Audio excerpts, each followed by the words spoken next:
Sat Shri Akal. It's hello in Punjabi, and my name is Harvir. I'm from India. Today we are in Climate Action Figure with John.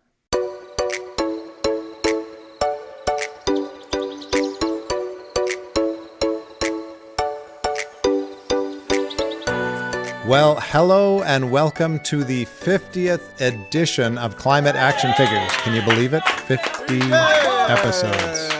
My name is John Whidden, and this week on the show, you get to meet Harvir. But first, this week's Quick Fix. And this comes from Hilary Inwood, who, as you may remember, was a guest earlier this season. She gave us a quick fix when we talked with her, and she said that she invests in slow fashion, repairing, reusing, and buying vintage clothes rather than buying into the fast fashion trends of today. Well, welcome, Harvir. Hi. What do you think about that quick fix? So, according to me, as I'm studying in Canada in medicine at college, so during my oral research, I find out we should go with recycle and a circular economy as compared to buying a new clothes. Like in this modern era, we need to reduce our carbon emissions because fast-paced fashion is one of the top polluters. Choosing reusable and long-lasting clothes reduce the demand for mass production, which is turn lower emission from factories, shipping, and synthetic fabric creation. As well as it also save water. It takes around 2,500 liter of water to make one cotton shirt. And slow fashion encourages conscious consumption, which help conserve these precious resources. So I'm in a favor of that. Wow, we asked the right person about that quick fix, didn't we? Yeah, You've studied this, obviously. 2,500 liters for one cotton shirt. yeah, it is. Wow. That's Yeah. incredible. I didn't know that, so thank you for the information. Now we know why we should reuse clothes rather than buy new. Yeah, and now there are also many companies which already exist, like H&M and Patagonia, who is providing these kind of services. Like we can give our clothes to them, and they can figure it out how we can replace it or how we can make it new. So we don't need to buy any new clothes. So we can just adjust that. Great. Well, our listeners may have guessed that you are an international student. You gave us a few hints from India who is studying in Canada now, correct? Yeah. That's great. We're hoping to speak with a couple of your colleagues who are also international students in your program. Could you tell us a little bit about that program? So my program name is Sustainable Innovation Diploma. It's a kind of business and as well as the science stream. In this course, I learn about how we can give our 100% into the environment and also to sustainability because if we didn't find anything like something new for saving our earth, so we will finish. So we should do that like in each and every. So we should start from our home. Like for example, in my project, I did a regenerative designs. Like we can plant our favorite flowers or plants at our home, like decor the walls, and we can use reusable water, and also we can use as a that things to make organic fertilizers. Right. So many different ways we can make A our lot. lives more sustainable, right? Yeah, because it's also good for the soil condition. If we, like in Canada, we have a spring season and then all leaves are gone. So we can just take those leaves and then compost with that and then put into the garden. So it will be increase and power the soil health. So Right. I see so many of people in my neighborhood who rake up their leaves in the winter, put them in bags, and throw them in the garbage, or maybe at best, put them in their city composting programs so that they get used somewhere else. But there's so many things we can do with the leaves in our own yards, in our own compost bins, if we have those.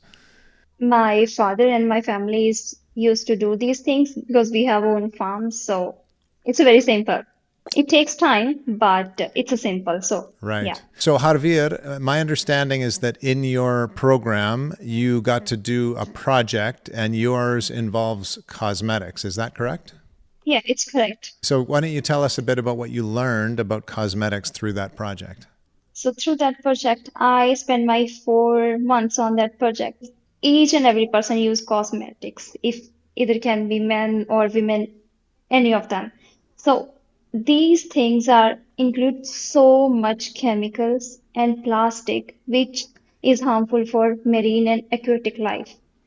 It has around 5 billion chemicals contained in one product. It has a paraben and a lot of chemicals which are not suitable for our skin also. And when we use those products and then throw into the landfill, it makes a climate reaction also. What are the benefits of those chemicals to the product? Why do they put those in the product in the first place? So companies wanted to make profit, first of all. And they wanted to give a variety of collections to their people. So they can buy the right skin tone and in every color, make it variety so they can sell them and then make a profit. So this is the only thing. Okay, so how do we mitigate that? How as consumers who maybe use makeup, how do we look out for the right things so we're not buying products that have all of these bad chemicals? Really good question. That's why I spent my 4 months in it. I used to make organic and sustainable skincare products at my home. Like my face was literally full of pimples. I cannot say anything about that. And then I made my own face pack and everything, and then I use it. And then I learned everything from learning about the how we can create organic things by the herbs and soil, and also we can use some grains to make the powder and some leaves of fruits and then make powder and then use it. So this is the best thing, I guess, because it doesn't have any chemical in it, or we each and every person can afford it. So in my project, I made these three of the main objectives there, where I make the one website, but it's not launching, but I put all these things on there. So we saw like each and every packaging in the plastic containers. So to remove that, I use unused clothes, which is just at my home, and then I use a needle and thread and then make a bucket from them and then make some kind of beautiful bags and then put my own stuff in there as a sample and then give it to the people. Okay, so we have the chemicals that go into the cosmetics, which is one of the biggest problems. We have the packaging, which is another problem.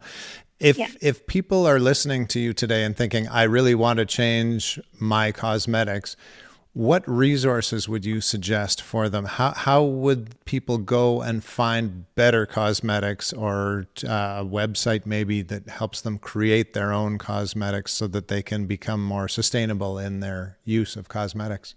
To maintain our skincare routine and also want to know about skin tone, then people can, each and every person have phone, so they can do a Google or research about that. And then in case if they want, then they can contact me.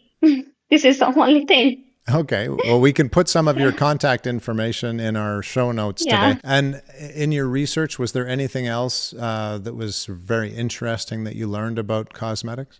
Whenever a new cosmetic thing is launched in a market, then first thing they just implement on the animals. They apply that on animals, like do a practical thing, like Right. how it works. Sometimes animal they die, but they don't have care anybody. So these things I wanted to mention, like if there's something that people already know it has a chemicals, then why the use?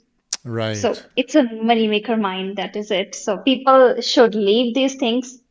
It's their own perspective. I don't want to just block themselves to buy any cosmetics, but at least they have to think about these things. I've seen certain companies who have said not tested on animals. So is that something we can look out for as well? If they do not do the testing on animals, then they do a testing on plants, another species. But without testing, there is no product which we can sold out in a market. So So what's something the is fishy in everything. right? So what's the solution to that, do you think? First of all, if people know about their skin tone, according to my perception, like whatever I am reading, according to that, people should use on themselves, not anybody. Because if they really want to use cosmetics, like they have samples, I just wanted to know these things, like why people use on like testing on animals or birds or any creatures. So they should apply on themselves. If they prove like it's a good, then after that people apply on themselves. So just don't test on anything at all except for ourselves. Yeah, this is the only way because I don't want to kill anybody for ourselves. Right. And like you say, it's not as though it's saving someone from a certain type of cancer. It's just how we look. Yeah. Interesting. Coming from India, Harvir, I'm curious to know if you see differences in the way people view the environment and the climate crisis in India versus the way we see things in Canada. Have you noticed differences since you've been here? In India, almost for 8 to 9 months, there is a summer and heat waves continuously. And in Canada, it's especially in the West, not too much. This is the one difference which I found. And drought. Drought is a major issue in India, in agriculture and for the water access also. But in Canada, it has some areas like in 2016 or 17, maybe in Saskatchewan River when it's very low. Now it's also very low, like a water level. So it can be predict to be a drought very soon. But yeah, these kind of crises which I really see here or in India. Right. So you see it more acutely in India because the temperature is so much warmer already. Is that So right? much warmer, and also in India there's a pollution, Right. a lot pollution as compared to here. And over there it's a very industrial area, so that's why. Do you think that the Indian people are taking climate more seriously because it is so much hotter there or not? It's just depend on people. Like if they are working in environmental sector, they are just curious about it. Otherwise, they are like, it's none of our business. People are just keep going, whatever they are doing. They have no idea how much climate action we need to take and how much climate change we are facing already. We need sustainability. And when you go back to India, do you feel like you have a message for your fellow people there? Yeah, of course. Because before, when I got here, I have no idea like what is sustainability. So I spent already 2 years in it. And so, yeah, whenever I go India, I will give them a message like we should do. I promote as much as I can, but to be apply on their lives, it's their decision. Or otherwise, the outcome will be near. Now, we should ask you what you have chosen for your climate action today.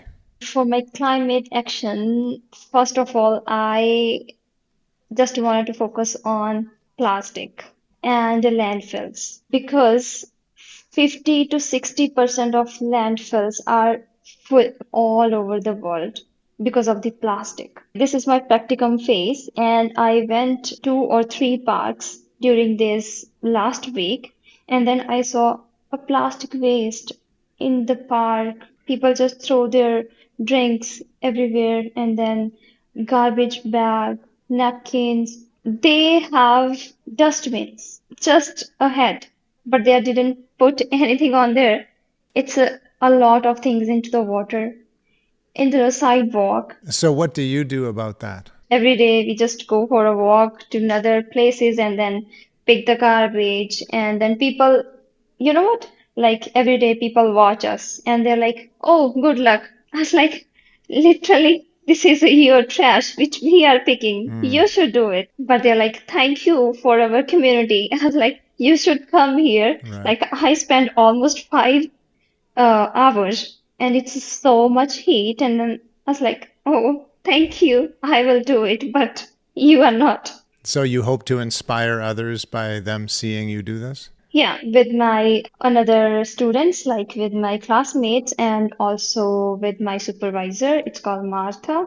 We went so much places and we will have to go another and where I study about plants and how to clean our environment. So yeah, these kind of things and then we make a posters and we have a lot of presentations. Well, it's great that you've come to Canada and are showing people in the local area how to do things right. Yeah, it's really dirty. Now, It's really. when you see garbage, you think about plastic in the landfills, you think about the issues with cosmetics that can kind of get us down. What gives you hope today? So according to my perception, technology. Because really, people really indulge in the technology. Each and every person is just like they cannot live without their phones. During my second semester, me and my colleague, we were in a group presentation where we made one recycle bin. It's three type of functions. First, it's sort the material and it crush the material and then from crushed material we can use that plastic crushed material to make a decoration thing and then third one is from those garbage we can just do it a reuse for the bottles and for the cards we can reuse it and then people can earn the point from them. Like, when we go to Tim Hortons and wherever, they have a point system. Right. So we introduce that in those machines, like people have to book an appointment for them, and then the garbage worker go to their home and then pick the trash, and then they will get a point, and from their points, they can pay their bills for electricity bill. So these kind of innovations give me the hope. And one more thing, like in my last semester, there are a lot of companies who use drones to deliver their skip the dishes or these things. They are not riding any bike or no cars because of the pollution. They just put all the information on their laptop or computer and then track the location and then drone just give to the people. So I really like these things because people just use the technology. If they use it wisely, then they can clean their environment too and then save their lives. Well, lots for us to think about today. We thank you so much for joining us today, Harvir. Thank you. Thank you so much. I really appreciate you give me a chance to describe all these things and then apply my experience here. And thank you, viewer or listener. We love to hear your feedback and we read every bit of it. So send us an email at climateactionfigures@gmail.com or post a comment on YouTube or message us using Instagram. We will be back again next week, same time, same place, to hear from another climate action figure. Until then, Go figures. This has been Climate Action Figures. Our show is produced and hosted by John Whidden. Our creative consultant is Kayla McIntosh. Our theme song is Hawaii Vacation by Tavari. You can find us on Instagram, Facebook, and YouTube at Climate Action Figures. That's all one word. And if you have any other questions or comments that arose from this or any episode, feel free to reach out to us at climateactionfigures@gmail.com. And thank you for listening. We'll be back next week with another Climate Action Figure.